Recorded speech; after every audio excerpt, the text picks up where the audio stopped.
नमस्कार दोस्तों, मैं हूं विकी कुमार और आज की शुरुआत एक ऐसी लाइन से करूंगा जो सुनकर के आपके होश उड़ जाएंगे। सुब्रमण्यम स्वामी ने कहा है कि जिस दिन प्रधानमंत्री की कुर्सी गई ना, उसी दिन सारे कारनामे एक एक करके बाहर निकलने शुरू हो जाएंगे और मोदी जी का बुढ़ापा जेल की चार दीवारी में ही कटने वाला है। अब जरा सोचिए दोस्तों, ये बात कोई विपक्ष का नेता नहीं बोल रहा है, कोई कांग्रेस नहीं बोल रहा है, कोई आम आदमी पार्टी वाला नहीं बोल रहा है, ये बात बोल रहे हैं खुद बीजेपी के सीनियर नेता सुब्रमण्यम स्वामी। वही सुब्रमण्यम स्वामी जो कभी बीजेपी की शान हुआ करते थे, वही सुब्रमण्यम स्वामी जो कभी पार्टी के थिंक टैंक माने जाते थे, आज वही आदमी अपनी ही पार्टी के प्रधानमंत्री के लिए ऐसी भविष्यवाणी कर रहा है कि सुनने वाले का दिमाग घूम जाए। और मजे की बात क्या है कि सुब्रमण्यम स्वामी ये बात एक बार नहीं, दो बार नहीं, बल्कि हर दूसरे दिन बोलते रहते हैं। आप कोई भी इंटरव्यू उठा लीजिए, कोई भी बयान उठा करके देख लीजिए, हर जगह सुब्रमण्यम स्वामी मोदी जी का इस्तीफा मांगते हुए मिल जाएंगे। ऐसा लगता है जैसे सुबह उठ करके चाय पीने से पहले वो एक बार मोदी जी का इस्तीफा मांग लेते हैं, फिर उसके बाद उनका दिन शुरू होता है। लेकिन दोस्तों, यहां पर एक बहुत बड़ा सवाल खड़ा होता है। सवाल यह है कि जब सुब्रमण्यम स्वामी इतना बड़ा बड़ा बयान देते हैं, इतनी बड़ी बड़ी भविष्यवाणियां करते हैं, तो मोदी सरकार की तरफ से कोई प्रतिक्रिया क्यों नहीं आती? बीजेपी का कोई भी नेता आगे बढ़कर के क्यों नहीं कहता कि भाई सुब्रमण्यम स्वामी जी, आप ये क्या बोल रहे हैं, थोड़ा ध्यान से बोलिए? कोई कानूनी नोटिस क्यों नहीं भेजा जाता? कोई मानहानि का केस क्यों नहीं होता? कुछ भी नहीं, हर तरफ खामोशी है, ऐसी खामोशी जैसे किसी को कुछ सुनाई नहीं दे रहा है। अब आप जरा सोचिए कि किसी और नेता ने अगर यह बयान दिया होता ना, तो अब तक उसके घर पर ईडी, सीबीआई, इनकम टैक्स वाले की कतार लग चुकी होती, रात के 2 बजे छापा पड़ चुका होता। पर सुब्रमण्यम स्वामी के साथ ऐसा कुछ नहीं होता है। न ईडी जाती है, न सीबीआई जाती है, न कोई पूछताछ होता है, बल्कि उल्टा सरकार चुपचाप सुनती है और आगे बढ़ जाती है। तो आखिर ऐसा क्या राज है सुब्रमण्यम स्वामी के पास? ऐसी कौन सी फाइल है उनकी अलमारी में जो मोदी सरकार को खामोश कर देती है? यह सवाल आज हर हिंदुस्तानी के मन में है और इसका जवाब किसी के पास नहीं है। पिछले साल जब प्रधानमंत्री नरेंद्र मोदी अपना 75वां जन्मदिवस मना रहे थे, पूरा देश बधाई दे रहा था, केक काटे जा रहे थे, माला पहनाई जा रही थी, ठीक उसी दिन सुब्रमण्यम स्वामी ने बयान दिया कि मोदी जी अब स्वेच्छा से इस्तीफा दे दें। अब सोचिए, कोई अपने जन्मदिन पर ऐसी गिफ्ट चाहेगा क्या? बर्थडे केक की जगह इस्तीफा का कागज मिल जाए तो कैसा लगेगा? स्वामी जी ने साफ साफ कहा कि अगर स्वेच्छा से इस्तीफा नहीं देंगे तो हमारे पास और भी तरीके हैं जिनसे हम इस्तीफा दिलवा देंगे।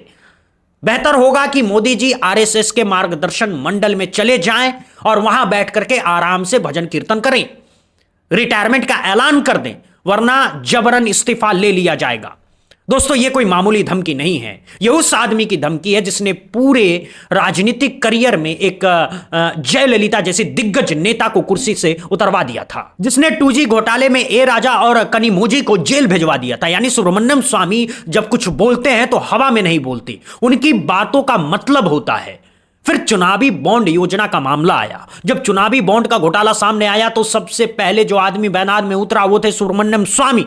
उन्होंने कहा कि इस मामले में मोदी जी को तुरंत इस्तीफा देना चाहिए। यानी हर मामले पर, हर घोटाले पर, हर मुद्दे पर सुब्रमण्यम स्वामी की एक ही मांग है, मोदी जी इस्तीफा दो। और अब तो हद ही हो गई है दोस्तों। हिंदुस्तान अखबार की एक ग्राफिक्स रिपोर्ट आई है जिसमें सुब्रमण्यम स्वामी के हवाले से लिखा गया है कि जिस दिन प्रधानमंत्री की कुर्सी गई उसी दिन से नरेंद्र मोदी के सारे काले चिट्ठे एक एक करके सामने आने शुरू हो जाएंगे और बुढ़ापा जेल में ही कटेगा। यह कोई मामूली बात नहीं है दोस्तों, यह एक बहुत बड़ी भविष्यवाणी है और यह भविष्यवाणी कर रहा है अपनी ही पार्टी का सीनियर नेता। अब आप ही बताइए दोस्तों, इस पर क्या प्रतिक्रिया दें? हंसे या रोएं, समझ नहीं आता है। दोस्तों, हम सभी अच्छी तरह जानते हैं कि आज के दौर में मोदी जी के खिलाफ कोई भी संस्था खड़ी नहीं हो सकती। जो खड़ा होगा उसका ट्रांसफर हो जाएगा, जो बोलेगा उसका सस्पेंशन हो जाएगा, जो आवाज उठाएगा उसे बैठा दिया जाएगा। यहां तक कि अदालतों में भी मोदी के खिलाफ जो भी याचिका जाती है उसे ठीक से सुना ही नहीं जाता है।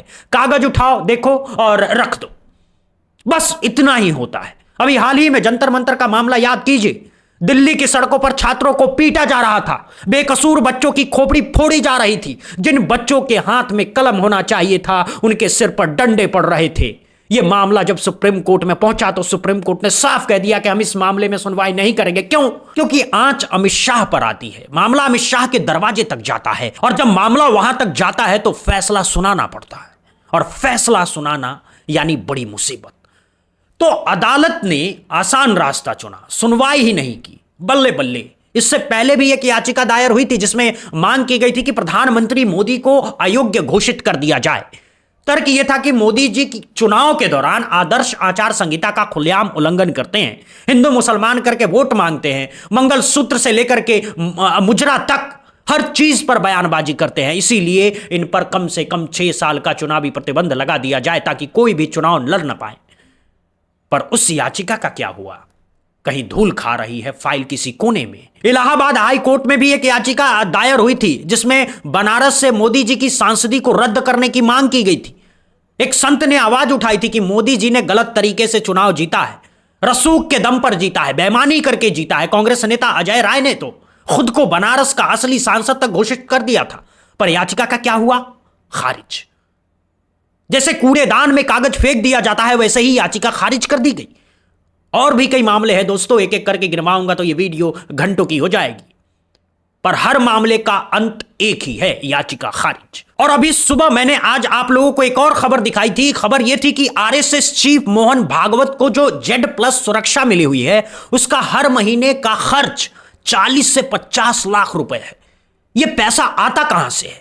आपकी और मेरी जेब से आता है, टैक्स पेयर के पैसे से आता है। बॉम्बे हाई कोर्ट में याचिका दायर हुई कि भाई जब मोहन भागवत जी को इतनी बड़ी सुरक्षा चाहिए तो अपनी जेब से पैसा दे। आखिर आरएसएस तो कहीं रजिस्टर भी नहीं है, कोई सरकारी संस्था तो है नहीं, फिर सरकार क्यों पैसा दे? पर उस याचिका का भी कोई हश्र नहीं निकला, खारिज हो गई। दोस्तों, इस पूरे सिस्टम में एक जज ऐसे भी थे जिन्होंने हिम्मत दिखाई थी। नाम है justice Atul Sreedharan. Madhya Pradesh high court के जज थे। इन्होंने मोदी सरकार के मंत्री विजय शाह पर FIR का सख्त आदेश दिया था। मामला क्या था? विजय शाह ने कर्नल सोफिया कुरैशी को आतंकवादियों की बहन कहा था। जिस बहादुर बेटी ने देश की सेवा में अपनी जान लगा दी उसे आतंकवादियों की बहन बोल दिया। जस्टिस अतुल श्रीधरन ने इतनी सख्ती दिखाई कि 4 घंटे के अंदर अंदर FIR दर्ज हो गई। पर फिर क्या हुआ? मोदी सरकार को लगा कि हमारा मंत्री तो जेल की चौखट तक पहुंच जाएगा। तुरंत सुप्रीम कोर्ट में मामला घुसा दिया गया और जस्टिस अतुल श्रीधरन का ट्रांसफर करा दिया गया। कहां? Allahabad high court. लेकिन बस ट्रांसफर ही नहीं, डिमोशन भी।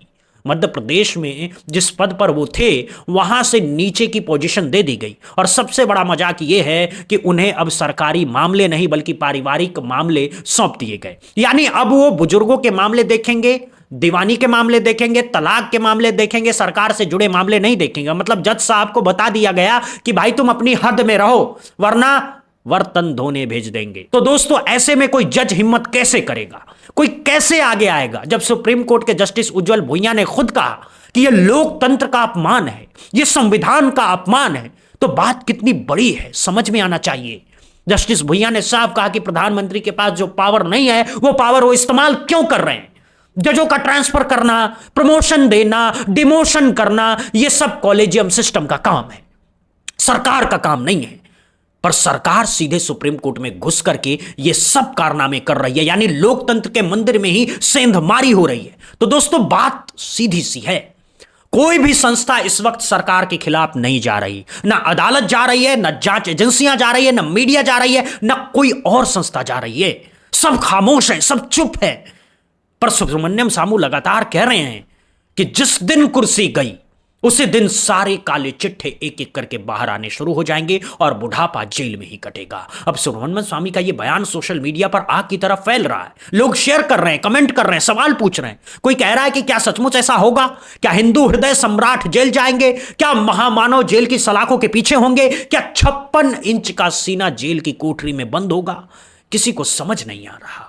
और सबसे बड़ा सवाल यह है कि सुब्रमण्यम स्वामी ये सब बोल क्यों रहे हैं? कोई ऐसे ही तो नहीं बोला होगा, जरूर उनके पास कोई ठोस जानकारी होगी, कोई ठोस सबूत होंगे, कोई ऐसी बात होगी जो हमें नहीं पता। वरना कोई पागल थोड़ी है जो हवा में तीर चलाता रहेगा। दोस्तों, मैं ये मानता हूं कि सड़क से लेकर के संसद तक मोदी जी का विरोध है, और विरोध हर उस व्यक्ति का होता है जो सत्ता में होता है।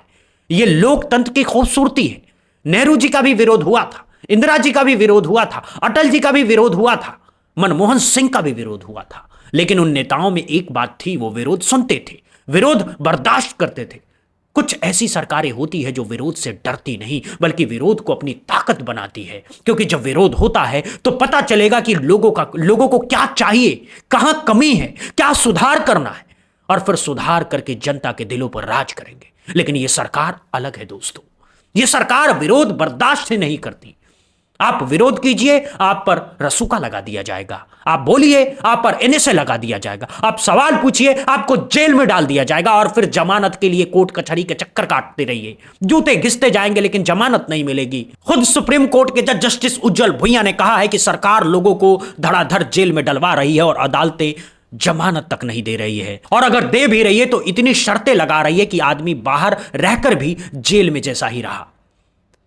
इधर मत जाओ, उधर मत जाओ, ये मत बोलो, वो मत बोलो, इसमें मत मिलो, उससे मत मिलो। तो जेल के बाहर होकर भी जेल जैसी जिंदगी हो गई है। अब आप ही बताइए दोस्तों, आखिर किस पर भरोसा किया जाए? सरकार पर भरोसा करे तो सरकार खुद कटघरे में है, अदालत पर भरोसा करे तो अदालत खामोश है, जांच एजेंसियां पर भरोसा करे तो सरकार के इशारे पर नाच रही, मीडिया पर भरोसा करे तो मीडिया गोदी में बैठी हुई है। तो आखिर किस पर भरोसा किया जाए, यह सवाल आज हम आम आदमी के मन में है। और शायद इसी सवाल का जवाब सुब्रमण्यम स्वामी दे रहे हैं। शायद वो कह रहे हैं कि थोड़ा इंतजार करो, वक्त बदलेगा, कुर्सी बदलेगी और फिर सब कुछ सामने आ जाएगा, सारे राज खुल जाएंगे, सारे चिट्ठे बाहर आ जाएंगे और जो जहां का हकदार है वो वहां पहुंच जाएगा। पर एक बात दोस्तों बहुत गौर करने वाली है, सुब्रमण्यम स्वामी खुद बीजेपी में हैं, खुद इसी पार्टी के सदस्य हैं और खुद अपनी पार्टी के प्रधानमंत्री के बारे में ऐसी बातें कर रहे हैं। इसका मतलब है कि उनके पास कोई ना कोई बड़ी जानकारी जरूर है।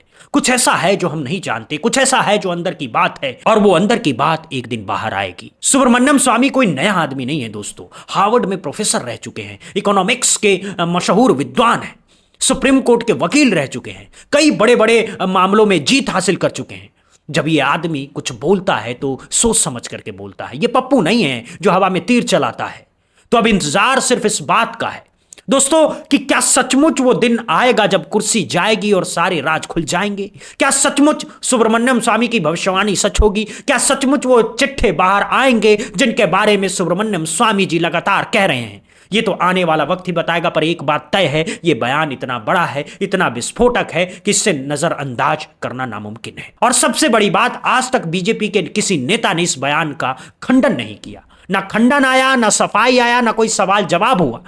पूरी बीजेपी खामोश है, पूरी सरकार खामोश है, पूरा सिस्टम खामोश है। और ये खामोशी बहुत कुछ कह रही है दोस्तों। कहते हैं ना कि कभी कभी खामोशी 1000 शब्दों से ज्यादा बोलती है। यहां भी वही हो रहा है। तो अब आप लोगों की बारी है दोस्तों। कमेंट करके जरूर बताइए कि आप सुब्रमण्यम स्वामी की इस भविष्यवाणी पर क्या सोचते हैं।